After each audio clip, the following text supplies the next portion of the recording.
Sanggatos na kaakiang gikan syudad ning Legazpi ang napiling benepisyaryo kang aktibidad na piglatag kang Dole Bicol kasubong aga. Parte ni kan taon-taon nindang pagpapaugma sa komunidad tuyong Kapaskuhan. Saro sa mga talagang nag-enjoy sa aktibidad ang 11 anyos na si Jamer kang Barangay 28 Victory Village. Nagame ng God sa mga pakawat na inahanda kang Dole. Salamat sa may beneficiary. Nakatanggap ako 500. Magburunyog asin mag-ugma. Pasko para sa kaakian ang naging tema kang Dole Bicol ngunya na taon.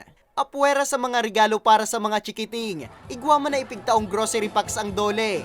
Sigun kay Attorney Marion Sevilla, Assistant Regional Director kang Dole Bicol, nakakataba ning puso na mahiling na nag-enjoy ang mga kaakian kung sa iniyuman subot ang pinakamayor din ng kamauotan. Para sa mga aking ninda, matawan man kaugmahan para sa Christmas. And also sa mga regular ta ng mga empleyado, nagtaos sindang gift para duman sa mga kababayan ninda na kaibahan sa beneficiaries tigdiyan. Nagpapasalamat man si Sevilla sa mga nagtarabang nga ni maging matrayumpo ang aktibidad. Siring kang Ako Bicol Party List. Nag-donate sa tuya ng mga pangtaong gift sa tuyang mga aki. Kaibahan na dyan si Governor Lagman, si Congressman Salceda, of course, ang AKB nagtauman po. Saro sa mga nakatuwang pakangahensya ang PNP na nag-opreser man ng libreng tusar sa kaakian. Pinakulor man kang kapulisan ng aktibidad, kan magpahiling man kang sa indang talento sa pagsayaw.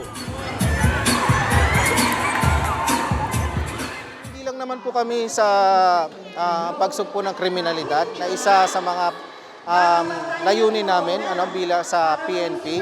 So kasama rin po dyan yung mga sa community affairs namin. So pumupunta kami sa mga komunidad, sa mga para magbigay ng kaalaman, ng outreach program, para sa mga kaligtasan ng bawat isa. Sari-saring damit.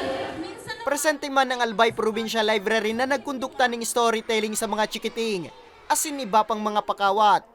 Asigurasyon kang Dole Bicol, padago sindang mabilog ni mga proyekto asin mga programa na makakatabang sa gabos na sektor kang komunidad bako sa nangunya na holiday season, kundi sa maabot pang panahon. Para sa mga baretang tatak Bicol, Nomer Corporal.